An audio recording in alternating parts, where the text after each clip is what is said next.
ফুটবলে গোল করার পর গোল সেলিব্রেশন করা এটা শুধু আজ নয়, ফুটবলের জন্ম থেকেই চলে এসেছে।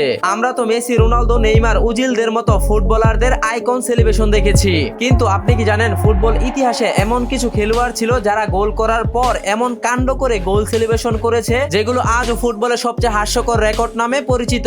জি হ্যাঁ বন্ধুরা, গোল দিয়ে কেউ ইগলের মতো উড়ে বেড়ায়, কেউ আবার রোবটের মতো ডান্স করে, আবার তো কেউ এমন কিছু কাণ্ড করে বেড়ায় যেটা দেখার পর মনে হয় এরা ফুটবল খেলতে আসেনি, পাগলাগারদ থেকে ছুটি নিয়ে মাঠে নেমেছে। কারণ মাঠে যা ঘটে তা দেখলে মনে হয় এরা আসলে খেলতে আসেনি, পুরো একটি লাইভ কমেডি শো করতে এসেছে। তাই আজকের ভিডিওতে আমরা দেখতে চলেছি ফুটবল ইতিহাসে এমন সব আজব আর হাস্যকর 10টি গোল সেলিব্রেশন যা দেখার পর আপনি হয়তো হাসতে হাসতে পাগল হয়ে যাবেন। আর কিছু গোল সেলিব্রেশন তো এতটাই অদ্ভুত যে রেফারি ইয়েলো কার্ড দিতেই ভুলে গেছে। তাই স্ক্রিন থেকে ভুলেও চোখ সরাবেন না, কারণ ভিডিওটা শেষ হলে আপনি নিজেই বলবেন এরা কি সত্যি ফুটবলার নাকি ফুল টাইম কমেডিয়ান। তো চলুন এবার শুরু করা যাক। নাম্বার 10, কমরকা গোল সেলিব্রেশন। এই ফুটবলার গোল করার পর খুশিতে মাঠে এমন এক ডান্স শুরু করলেন যা দেখার পর রেফারি নিজেও অবাক। এই দেখুন, বল জালে পাঠানোর পর উনি কেমন কোমর দুলিয়ে নাচ শুরু করলেন। এই ফুটবলার তো গোল উদযাপন করতে গিয়ে তিনি হয়তো ভুলেই গেছেন তিনি যে আসলে একজন ফুটবলার। তবে মজার বিষয় হলো এমন কোমরকা ডান্স গোল সেলিব্রেশনের জন্য তাকে একটি হলুদ কার্ড খেতে হয়। আমরা তো জানি গোল দেওয়ার পর জার্সি খুলে গোল সেলিব্রেশন করলে হলুদ কার্ড খেতে হয়, কিন্তু আপনি দেখলে অবাক হবেন এই ফুটবলার ভাবলেন ফিফা তো প্যান্ট খোলার ব্যাপারে কিছু বলেনি, যেই ভাবনা সেই কাজ। থাইল্যান্ডের একটি লিগে মারিও নামে একজন ফুটবলার গোল করার পর প্যান্ট খুলে মাথায় নিয়ে মাঠেই নাচ শুরু করলেন। আর এই ফুটবলারের এমন কাণ্ড দেখে শুধু রেফারি নয়, পুরো গ্যালারির দর্শকরাও অবাক। আর দেখুন সেই বিজয়ের নাচ, প্যান্ট খুলে মাথায় নিয়ে একেবারে পুরো মাঠ দাপিয়ে বেড়াচ্ছে।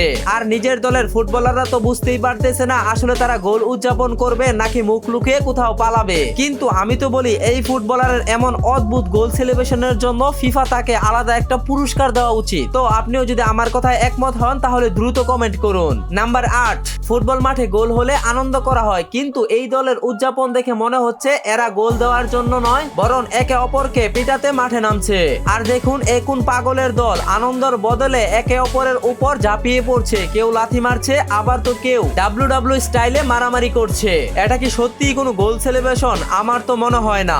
গোল করার খুশিতে এরা যতটা পাগল হয়ে মারামারি করতে করতে মাঠে শুয়ে পড়লো তা দেখার পর রেফারির হয়তো মাথায় ঘুরছে, কারণ কাকে রেখে কাকে রেফারি লাল কার্ড দেবে আল্লাহই ভালো জানে। আর এমন মারমুকুট গোল সেলিব্রেশন আপনি যদি আগে কখনো দেখে থাকেন তাহলে অবশ্যই জানাবেন। ফুটবল ইতিহাসে সেরা 10টি পাগলাটে উদযাপনের তালিকায় এবার নাম লেখালেন এই মেয়ে ফুটবলার। প্লান্টিক শট থেকে গোল করার পর যখন এই মেয়েটি খুঁড়িয়ে খুঁড়িয়ে হাঁটছিল ঠিক তখনই সবাই হয়তো বেবি নিয়েছিল এই মেয়েটা হয়তো কোমরে রগে টানা খেয়েছে, কিন্তু কিছুক্ষণ পর এই মেয়ে ফুটবলারটা যা করলো তা দেখার জন্য কেউ প্রস্তুত ছিল না। হ্যাঁ দর্শক, আসলে মেয়েটার কোমরে কোনো সমস্যা হয়নি, বরং এইভাবেই সে গোল সেলিব্রেশন করেছে। আর এমন অদ্ভুত গোল সেলিব্রেশন দেখে গ্যালারির দর্শক তো পুরাই অবাক। নাম্বার 6, মেসি, রোনালদোর মতো একের পর এক ডিফেন্ডারকে কাটিয়ে চমৎকার ফিনিশিং গোল, কিন্তু তারপর এই ফুটবলার যা করলো তা দেখার পর ভাই রে ভাই, তিনি কি আসলে গোল করেছেন নাকি অলিম্পিকে সোনা জিতেছেন তার এই গোল সেলিব্রেশন দেখে বোঝাই মুশকিল। জীবনে বহু গোল সেলিব্রেশন দেখেছি, কিন্তু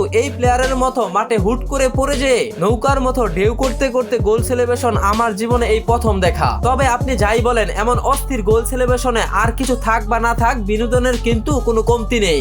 এবার 5 নম্বরে থাকা এই গোল সেলিব্রেশনটা দেখুন। এই গোল সেলিব্রেশনকে বলা হয় ব্যাঙের মতো লাফানো গোল সেলিব্রেশন। নিজের দলের স্ট্রাইকার যখন প্লান্টিক শট থেকে গোল করলো ঠিক তখনই অপোজিট পাশের গোলকিপার মাটিতে বসে দেখুন কিভাবে ব্যাঙের মতো লাফিয়ে লাফিয়ে গোল সেলিব্রেশন করে। আসলে এটাও যে একটা গোল সেলিব্রেশন হতে পারে না দেখলে কখনো হয়তো জানতামই না। নাম্বার 4, গোল তো অনেকেই দেয়, কিন্তু এই প্লেয়ারের গোল সেলিব্রেশন দেখে আপনার মনে হতে পারে এরা গোল করতে আসেনি, বরং মাঠে সার্কাস দেখাতে এসেছে।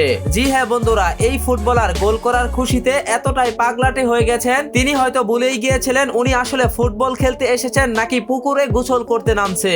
নয়তো কেউ কি গোল করার পর এমন ভাবে প্যান্ট খুলে মাথায় নিয়ে ঘুরে। এবার 3 নম্বরে থাকা এই গোল সেলিব্রেশনটি দেখুন। এটা কি ফুটবল নাকি গেম জোন? গোল করার পর আইতোয়ান গ্রিজমান যখন এই সেলিব্রেশন শুরু করে তখন অনেকেই মনে করেছিল উনি হয়তো ভুলে মাঠে চলে এসেছেন, কিন্তু আসলে এই গোল সেলিব্রেশনটা ছিল ফুটনাইট গেমের একটি ইমোট। আর এই ইমোট গোল সেলিব্রেশন করার পর গ্রিজমান বুঝিয়ে দিয়েছেন গোল হজম করার পর প্রতিপক্ষ এখন বড় লুজার। এবার এই প্লেয়ারটিকে দেখুন 2-3 জনকে কাটিয়ে গোল করে দেয়, গোলকিপার একদম অসহায়। কিন্তু এবার গোল করার পর শুরু হলো আসল খেলা। খেলা। গোল করার খুশিতে প্লেয়ারটি সামনে থাকা প্রাচীরের দিকে দৌড়ে যাচ্ছে, সতীর্থরাও তার পিছনে ছুটছে। এই পর্যন্ত সবই ঠিক ছিল, কিন্তু হঠাৎ করে তিনি কি বুঝে মাঠার কাঁটাতারের বেড়ায় ঝাঁপিয়ে পড়লেন, আল্লাহই ভালো জানে। হাস্যকর গোল সেলিব্রেশনের মাঝে 1 নম্বর রয়েছে ফুটবল ইতিহাসের এই হাস্যকর গোল সেলিব্রেশনটি। আচ্ছা, এই গোল সেলিব্রেশনটি দেখে বলেন তো এই গোল সেলিব্রেশনের নামটি কি হতে পারে? আসলে এই গোল সেলিব্রেশনের নামটি দেওয়া হয়েছিল ডেলিভারি গোল সেলিব্রেশন। জি হ্যাঁ বন্ধুরা, গোল করার পর খেলোয়াড়টি দৌড়ে এসে বল নিয়ে তার জার্সির ভিতরে ঢুকিয়ে, অর্থাৎ তার পেটের ভিতর ঢুকিয়ে মাঠে শুয়ে পড়েছে এবং তার সতীর্থ খেলোয়াড়রা সবাই দৌড়ে এসে মাঠে ডেলিভারি করলেন, আর সেই ডেলিভারির সন্তান হলো ফুটবল। আর এই গোলের মাধ্যমে জীবনের প্রথম কারো পেট থেকে ফুটবল জন্ম নিল। এবার আপনিই বলুন, এরা কোন লেভেলের পাগল হলে ইন্টারন্যাশনাল খেলায় এমন অদ্ভুত অদ্ভুত গোল সেলিব্রেশন করে থাকে। তো বন্ধুরা, এই অদ্ভুত 10টি গোল সেলিব্রেশন থেকে আপনার কাছে সবচেয়ে অদ্ভুত কোন গোল সেলিব্রেশনটি মনে হয়েছে অবশ্যই কমেন্টে জানিয়ে রাখুন। ভিডিওটি ভালো লাগলে লাইক, কমেন্ট, শেয়ার, সাবস্ক্রাইব করতে ভুলবেন না। দেখা হবে পরবর্তী অন্য কোনো ভিডিওতে। ভালো থাকুন, সুস্থ থাকুন, আল্লাহ হাফেজ।